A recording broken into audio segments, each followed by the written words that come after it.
अंकिता भंडारी की हत्या का जो मोटिव है वो वीआईपी को स्पेशल सर्विस देने से इनकार कर रहा है। भारतीय जनता पार्टी ने चुप्पी का रास्ता अख्तियार किया। इससे पहले भी भारतीय जनता पार्टी के नेताओं के नाम आए। आपको क्या लगता है? देखिए, ये तो अपने आप में बड़ी विडंबना है कि इस केस में शुरू से वीआईपी का जिक्र होता रहा और ये बात भी होती रही कि हत्या का एक तरह से अंकिता भंडारी की हत्या का जो मोटिव है वो वीआईपी को स्पेशल सर्विस देने से इनकार कर रहा है।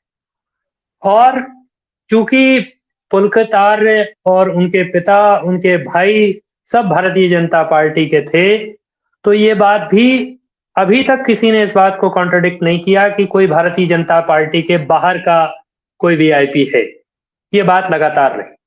और अगर आप ये देखेंगे कि जो सेशन जज ने फैसला दिया जिसमें पुलकित आर्य और उनके साथियों को आजीवन कारावास की सजा हुई, तो उस 160 पन्ने के फैसले को अगर आप शुरू से आखिरी तक देखें, 30 मई 2025 को जो फैसला हुआ, तो उसमें चारों तरफ वीआईपी है, शुरू से आखिरी तक वीआईपी है।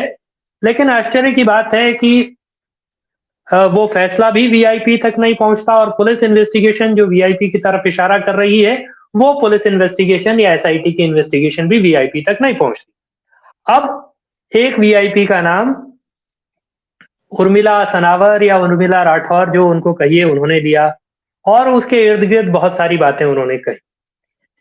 इसमें गंभीर बात यह है कि एक बार फिर भाजपा के ही एक शीर्षस्थ व्यक्ति, जिनका कि उत्तराखंड से लेना देना है, जिनका उत्तराखंड आना जाना है, उन पर यह गंभीर आरोप लगा।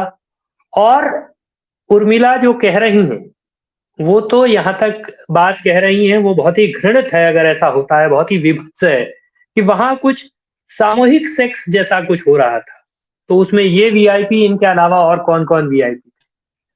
लेकिन ये हैरत की बात है कि इस मसले में जब जब लोगों के नाम आए, भारतीय जनता पार्टी ने चुप्पी का रास्ता अख्तियार किया। इससे पहले भी भारतीय जनता पार्टी के नेताओं के नाम आए। उनके संगठन मंत्री का नाम अंकिता के अंकिता की माता ने खास तौर पर लिया, लेकिन उस समय भी भाजपा ने चुप्पी बरतना ही इससे निपटने का उपाय समझा।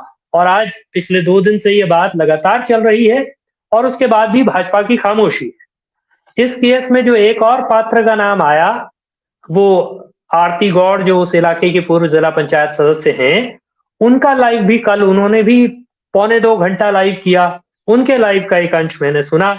वो कह रही हैं कि उन्होंने इस मसले को लेकर दुष्यंत कुमार गौतम को फोन किया, उनसे बात की और दुष्यंत कुमार गौतम ने उनसे कहा कि वो महिला यानी उर्मिला तो पागल है, उसके चक्कर में मत पड़ो।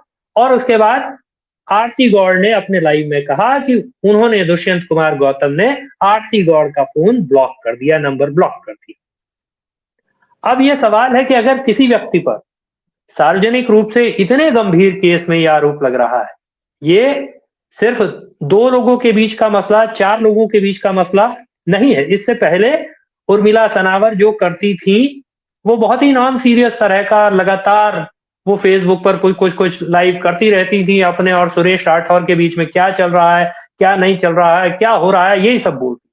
लेकिन इस समय मामला बहुत ही गंभीर है और इसको बहुत गंभीरता के साथ एड्रेस किया जाना चाहिए। इसकी अब कोई वजह नहीं है कि इस एसआईटी की जांच अगर यहां तक नहीं पहुंची, जहां तक का आरोप आ रहा है, तो उस एसआईटी की क्रेडिबिलिटी पर भी प्रश्न चिन्ह है। और उस समय ये कहा गया था कि बहुत ही सक्षम ऑफिसर पी रेणुका देवी को, जो आईजी थी, उनको ये जांच सौंपी गई। लेकिन एक तरह से कहिए तो उन्होंने अपनी भूमिका के साथ इंसाफ नहीं किया और अब वो इस प्रदेश से डेपुटेशन पर कहीं और चली गई है। तो उस एसआईटी की क्रेडिबिलिटी पर सवाल है, उत्तराखंड की पुलिस की सक्षमता पर भी सवाल है और इस बात पर भी प्रश्न चिन्ह है कि उत्तराखंड सरकार और भारतीय जनता पार्टी के दामन पर इतने गंभीर दाग उछाले जा रहे हैं और वो चुप्पी बरतना ही सर्वश्रेष्ठ उपाय समझ रहे हैं, जबकि बात बात में भाजपा के लोग लगातार बोलते हैं, लेकिन इस मामले में उनकी खामोशी संदेह को जन्म दे रही है कि कहीं ना कहीं तो मामला कुछ है। और इसीलिए बार बार उन्हीं के नेताओं का नाम आता है और किसी का नाम, तो इससे बाहर के दायरे का नाम, तो किसी व्यक्ति का नाम अब तक नहीं आया। पिछले 2022 में ये घटना हुई, तब से लेकर अब तक जो भी नाम आए वो भाजपा के दायरे में आए। तो ये साफ है कि भाई चाल, चरित्र और चेहरे वाली पार्टी का ये कैसा चाल है, ये कैसा चरित्र है, ये कैसा चेहरा है।